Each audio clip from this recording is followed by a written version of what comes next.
dan budaya ilmu iman dan takwa kepada kita. Yang kedua, salawat serta salam kita sanjungkan kepada Nabi Muhammad SAW. Saya di sini mahasiswa Umi Sula, nama Rahim Lestari, NIM 315024000185, jurusan Tarbiyah, Fakultas Agama Islam, Universitas Islam Sultan Agung Semarang. Di sini saya akan menyampaikan sejarah dan perkembangan pendidikan Islam masa penjajahan di Indonesia.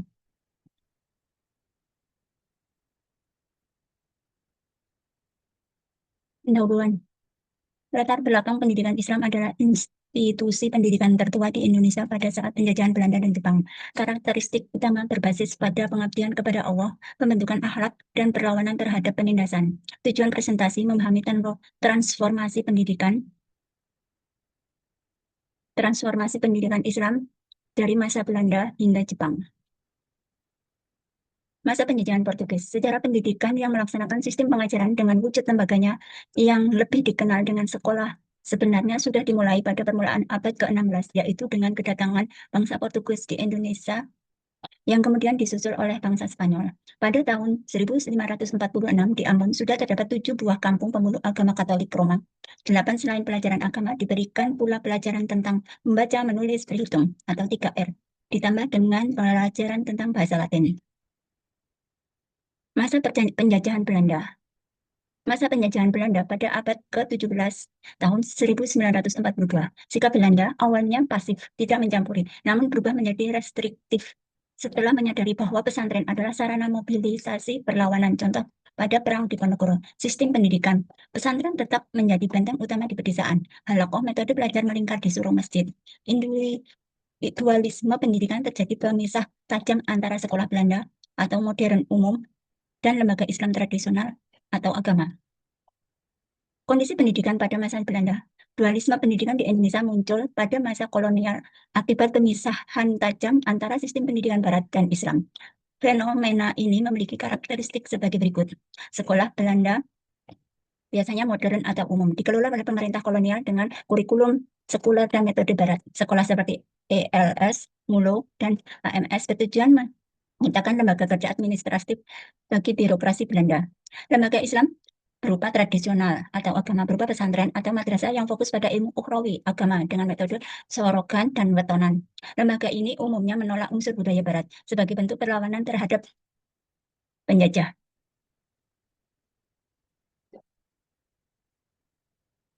Pemisahan ini sempat diciptakan jurang intelektual antara golongan didikan Barat dan didikan agama. Menanggapi hal tersebut, tokoh-tokoh pergerakan nasional mulai mengintegrasikan keduanya. Muhammadiyah berdiri tahun 1912 mengadopsi sistem kelas dan kurikulum umum ke dalam sekolah agama. Taman Siswa berdiri tahun 1922 memadukan pendidikan modern dengan nilai-nilai kultural dan nasionalisme Indonesia. Kiai Haji Ahmad Dahlan dan Kiai Hasyim Asy'ari berperan besar dalam memperbarui kurikulum pesantren agar lebih relevan dengan perkembangan zaman. Kebijakan diskriminatif Belanda, yaitu satu, ordonansi guru tahun 1905. Guru agama wajib memiliki izin resmi pemerintah untuk mengajar. Yang kedua, ordonansi guru tahun 1925. Kewajiban melaporkan jumlah murid dan kurikulum. Yang ketiga, ordonansi sekolah liar, berdiri tahun 1932. Menutup madrasah yang tidak berkurikulumnya tidak sejalan dengan pemerintah kolonial. Ordonansi guru tahun 1905, guru agama wajib memiliki izin resmi pemerintah untuk mengajar. Berikut adalah poin-poin utama terkait kebijakan tersebut. Tujuan pengawasan. Belanda menggunakan aturan ini untuk mengontrol penyebaran agama Islam yang dianggap berpotensi memicu perlawanan atau radikalisme terhadap pemerintah kolonial. Mekanisme perizinan. Guru agama wajib mengajukan izin tertulis dengan melampirkan daftar murid dan materi pengajaran yang akan diberikan.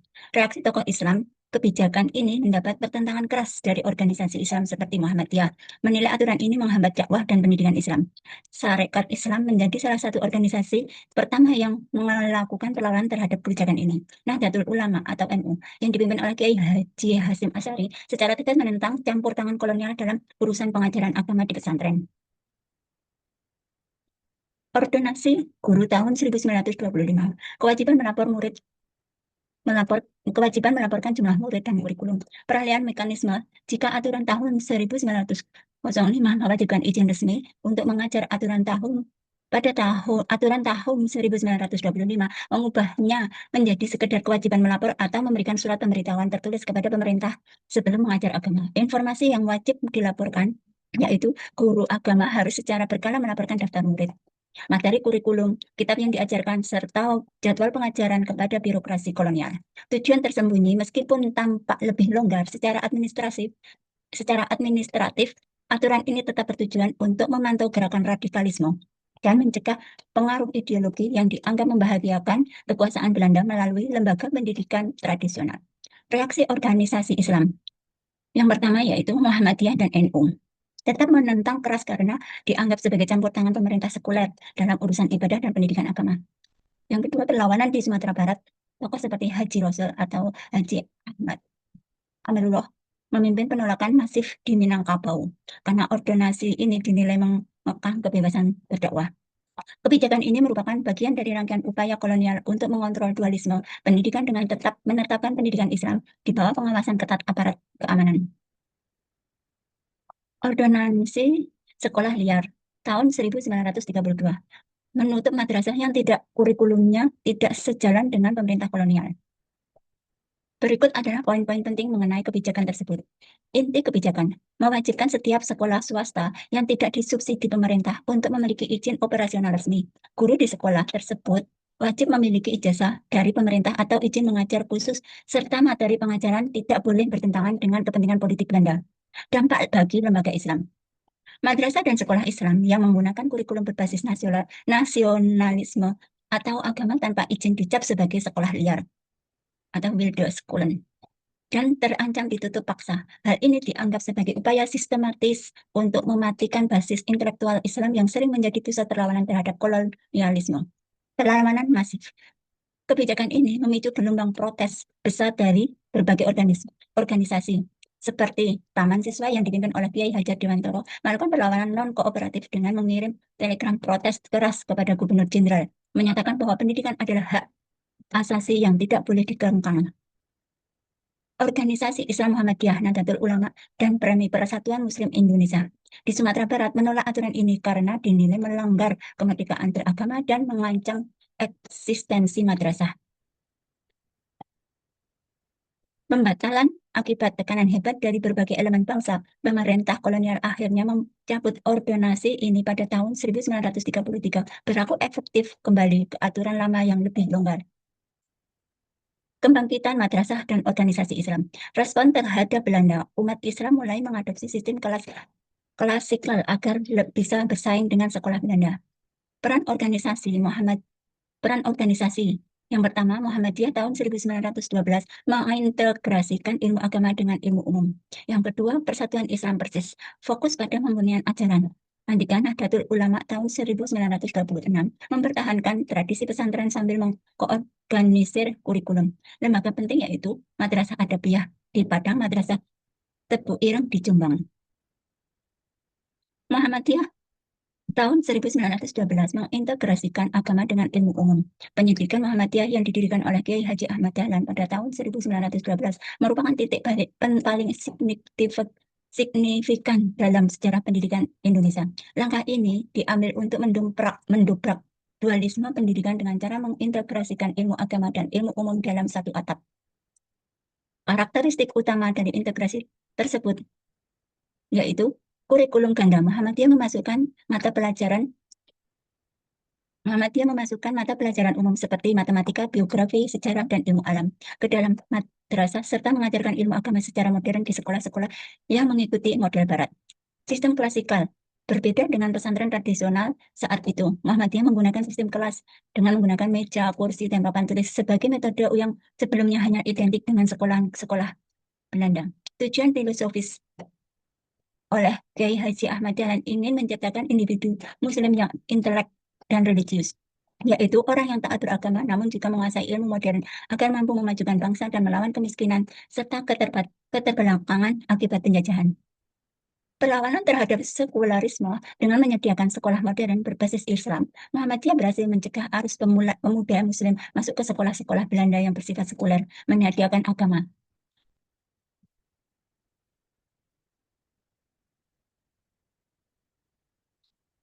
Satuan Islam Persis atau yang disebut Persis, yang didirikan pada tanggal 12 September 1923 di Bandung oleh Kiai Haji Jam dan Haji Muhammadiyah Muhammad Yunus memiliki karakteristik unik dalam dunia pendidikan Islam dengan fokus utama pada pemurnian ajaran purifikasi. Berikut adalah implementasi fokus tersebut dalam sistem pendidikan mereka. Yang pertama, kembali ke Al-Quran dan As-Sunnah. Pendidikan Persis dirancang untuk membersihkan pemikiran umat dari praktik tahayul, bid'ah, dan kufarat. Kurikulum sangat menekankan pada penugasan dalil-dalil hukum Islam secara mandiri daripada sekedar mengikuti tradisi. Penguatan bahasa Arab untuk mencapai kemurnian ajaran Persis Persatuan Islam Indonesia mewajibkan penguasaan bahasa Arab yang mendalam di setiap jenjang pendidikannya. Pada pendidikan pesantrennya. Hal ini bertujuan agar santri dapat merujuk langsung ke sumber asli ajaran agama Islam tanpa perantara. Yang ketiga, metode berpikir kritis. Di bawah pengaruh tokoh seperti Ahmad Hasan, pendidikan Persis mendorong santri untuk bersikap kritis dan melakukan debat ilmiah berdasarkan dalil yang kuat. Hal ini merupakan respon terhadap stagnasi pemikiran Islam di masa kolonial. Keseimbangan ilmu, meskipun fokus pada pemurnian agama, Persis juga mengadopsi sistem kelas dan beberapa ilmu umum agar lulusannya mampu berdakwah di tengah masyarakat modern dan menjawab tantangan zaman secara rasional. Nahdlatul Ulama atau NU yang berdiri tahun 1926 mempertahankan tradisi pesantren sambil mengorganisir kurikulum. Nahdlatul Ulama didirikan pada tanggal 31 Januari 1926 oleh Kiai Hasyim Asy'ari dan para ulama pesantren, mengambil pendekatan yang unik dalam menghadapi modernisasi pendidikan kolonial, mempertahankan tradisi sekaligus melakukan mengkoordinasikan kurikulum. Strategi pendidikan NU mencakup beberapa poin penting, yaitu pelestarian sistem pesantren. NU tetap mempertahankan sistem salaf atau tradisional dengan metode khas seperti sorohan dan bandongan. Hal ini bertujuan menjaga sanad keilmuan yang tersambung hingga Rasulullah SAW serta melestarikan kitab-kitab kuno ini. Standarisasi madrasah. Melalui lembaga yang kemudian dikenal sebagai Lembaga Pendidikan Ma'arif NU, NU mulai mengorganisir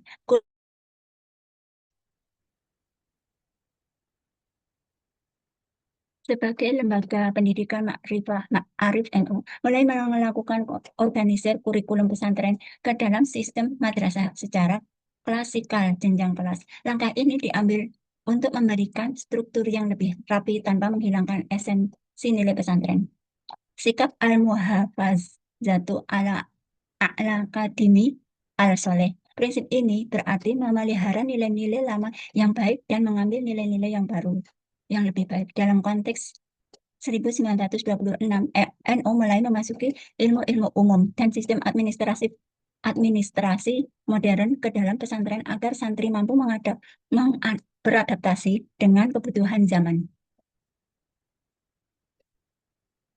Lembaga penting, Madrasah Adabiyah di Padang dan Madrasah Tebu Ireng di Jombang. Madrasah Adabiyah dan Madrasah Tebu Ireng merupakan dua pilar penting dalam transformasi pendidikan Islam di Indonesia yang merespon sistem pendidikan kolonial dengan cara yang berbeda namun saling melengkapi. Yang pertama, Madrasah Adabiyah Padang tahun 1909 didirikan oleh Syekh Abdul Ahmad. Lembaga ini tercatat sebagai salah satu madrasah pertama di Indonesia yang mengadopsi sistem kelas modern. Modernisasi awal berbeda dengan sistem surau tradisional. Adabiyah mulai menggunakan meja, bangku, dan papan tulis serta mengintegrasikan ilmu umum ke dalam pengajaran agama. Masa transisi pada tahun 1915, lembaga ini berkembang menjadi Adabiyah School yang kurikulumnya diakui setara dengan sekolah dasar Belanda, namun tetap mempertahankan landasan moral Islam yang kuat. Yang kedua, Madrasah Tebu Ireng di Jombang tahun 1899 atau 1919 yang didirikan oleh Kiai Hasyim Asy'ari, Teguh Ireng awalnya adalah pesantren tradisional yang kemudian bertransformasi menjadi pusat pembaruan pendidikan di kalangan Nahdlatul. Sistem klasikal pada tahun 1919 di bawah bimbingan Kiai Ahmad Ilyas Teguh Ireng mulai menyelenggarakan pendidikan formal klasikal melalui madrasah dan memasukkan mata pelajaran umum ke dalam kurikulum pesantren.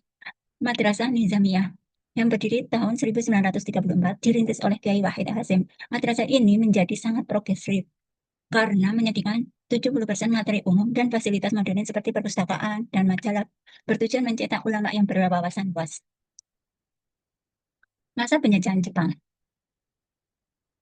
Pada masa pendudukan Jepang tahun 1942 sampai 1945, strategi Jepang mendekati tokoh Islam untuk mendukung kepentingan perang propaganda Asia Timur Raya.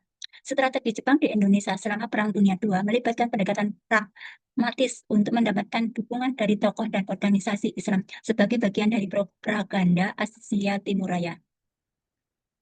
Kebijakan Jepang. Berikut adalah strategi utama yang digunakan Jepang untuk mendekati umat Islam. Propaganda anti-Barat. Jepang memanfaatkan sentimen anti-Belanda yang sudah mengakar kuat di kalangan umat Islam. Mereka memposisikan diri sebagai saudara tua yang datang untuk membebaskan Asia dari penjajahan Barat. Pengakuan organisasi Islam. Berbeda dengan Belanda yang represif, Jepang memberikan ruang gerak politik yang lebih besar bagi organisasi Islam. Mereka mengizinkan pembentukan Majelis Syuro Muslim Indonesia atau Masyumi pada tahun 1943 sebagai organisasi payung tunggal, menggantikan organisasi-organisasi yang sebelumnya dibekukan.